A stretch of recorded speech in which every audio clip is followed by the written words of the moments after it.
Boa noite, pessoal, boa noite. Iremos começar a nossa aula 5, aula relacionada a unidades de medidas elétricas, para poder mensurar o tamanho, o dimensionamento dos materiais elétricos. Essa unidade de competência se chama eletricidade básica, ela faz parte do módulo básico do curso Técnico-Eletrotécnica daqui do Senai. Bom, as unidades de medidas elétricas nós já trabalhamos o ampere, o volt, o ohm e a potência do watt. O que acontece é que agora você vai trabalhar essas duas unidades juntas, ok? Então, qual que seria a fórmula? P igual V ao quadrado sobre R e P igual a R vezes I ao quadrado. Como assim? O que é isso? Presta atenção. Você imagina você ter um dispositivo elétrico, como uma resistência de um chuveiro. Esse dispositivo ele tem uma característica de condução de elétrons, o qual, quando for submetido a uma diferença de potencial, um volt, uma tensão elétrica, uma força que empurra esses elétrons, como ele tem uma facilidade de deixar empurrar elétrons, vai se passar bastante amperes. Se passou muitos amperes, a potência elétrica é alta. Se passou poucos amperes, a resistência elétrica é alta. Elas são o contrário. Quando uma é muito alta, a outra é baixa.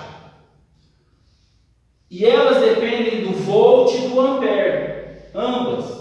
Então, todo dispositivo elétrico, eletrônico, ele possui uma característica do material. Por exemplo, o cobre possui uma resistência muito baixa. Isso significa que você consegue entregar mais potência com um fio de cobre do que se você estivesse conduzindo um metal que não tem a mesma qualidade de resistência.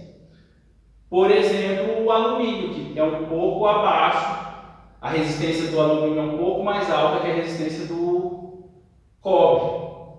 Então, se eu tenho uma resistência baixa, eu tenho uma potência alta. Claro que isso vai depender dos amperes e dos volts. Toda unidade que a gente trabalha para saber se é grande, se é pequeno, se vai aguentar, se vai ter essa característica de conduzir ou de isolar. Então, todos os materiais que a gente submete uma tensão elétrica e acontece uma corrente elétrica, todos os materiais vão apresentar uma potência elétrica e uma resistência elétrica. Bom, e da onde vem essa fórmula aqui? Daquela fórmula que você já conhece muito bem. A fórmula que mostra P igual a I vezes V e V igual a RI.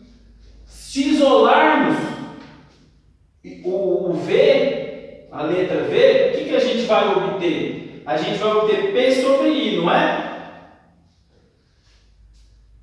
Se a gente igualar esse V e esse V que a gente sabe da fórmula, o que vai aparecer para a gente?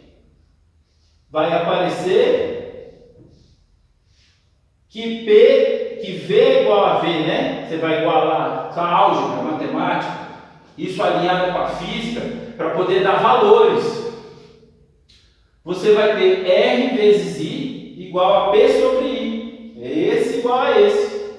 O que significa? I vem multiplicado para cá, fica I ao quadrado. I vezes I é I ao quadrado.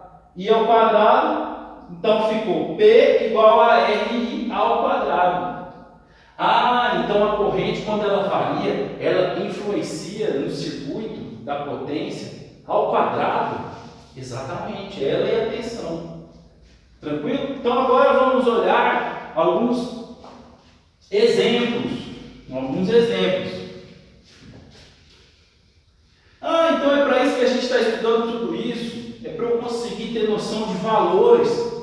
Se uma coisa é muito ou é pouca em relação à energia elétrica. Exatamente. E lembrando que a gente ainda está só falando de corrente contínua, tensão e contínua e corrente contínua.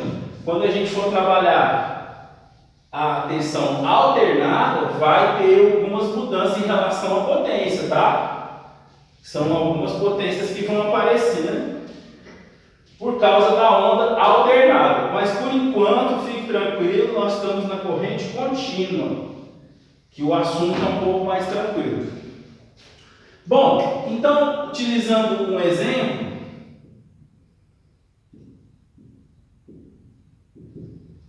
vou chamar ele de exemplo 1.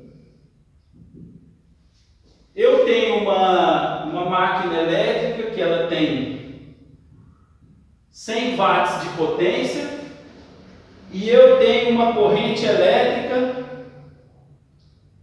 que tem 10 amperes.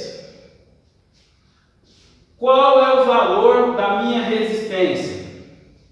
O valor da resistência vai depender dessa fórmula. P igual R vezes I ao quadrado. Tranquilo ao quadrado? É I vezes I. É o número, é a letra multiplicada 2 vezes. Bom, então vamos lá. Quem é o 100? É o P. Quem é o R? Eu não sei. E quem é o I?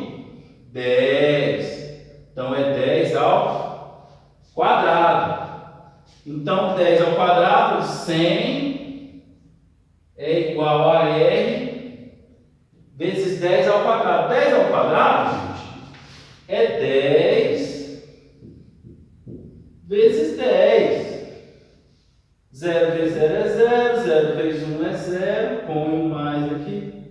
1 vezes 0 é 0, 1 vezes 1 é 1.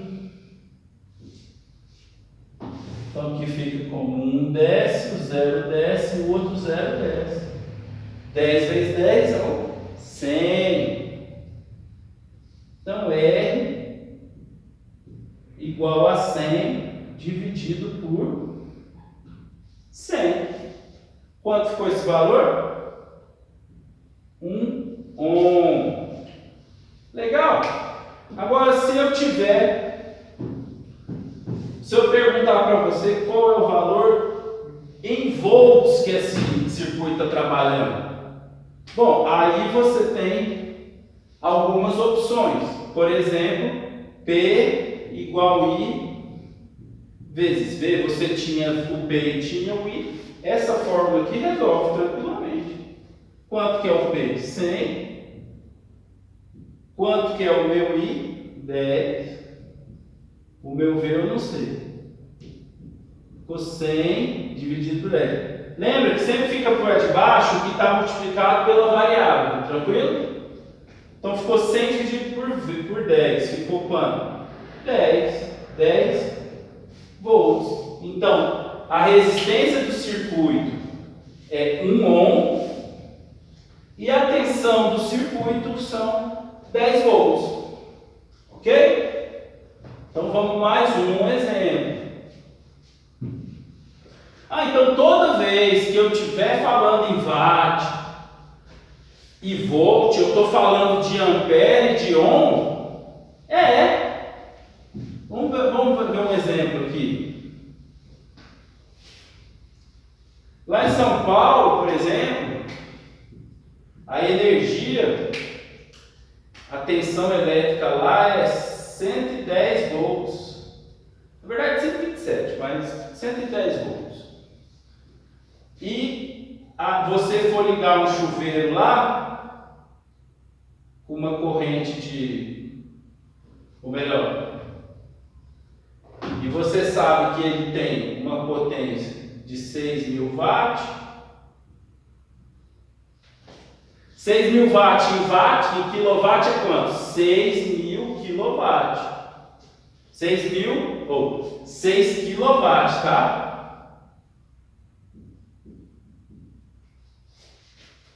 Então aqui, ó, se a gente fizer a fórmula aqui, ó, a gente vai achar a corrente, ó. P igual I vezes V. 6.000 igual a I vezes 110. I é igual a 6.000 dividido por 110. 6.000 dividido por 110, 600 dividido por 11. 600 dividido por 11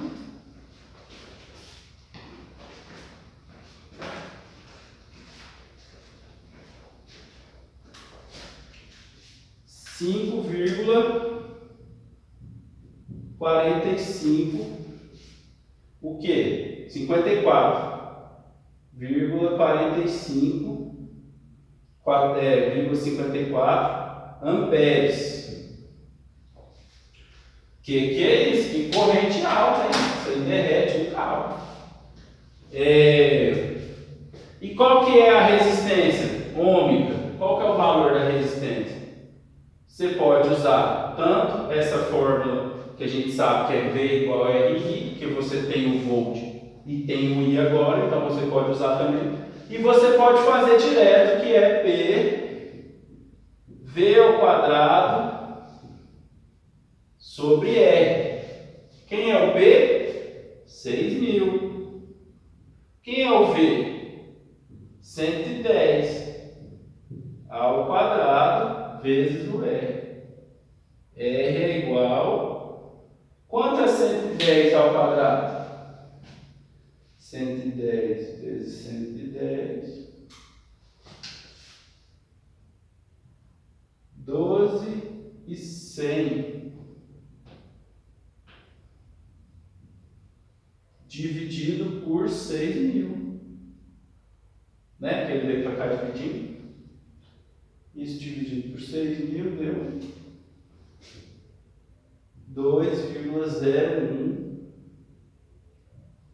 ohms. Ok? Resistência baixa, corrente alta. Claro, se a tensão tiver um valor considerável também. Ok? Então, legal, pessoal.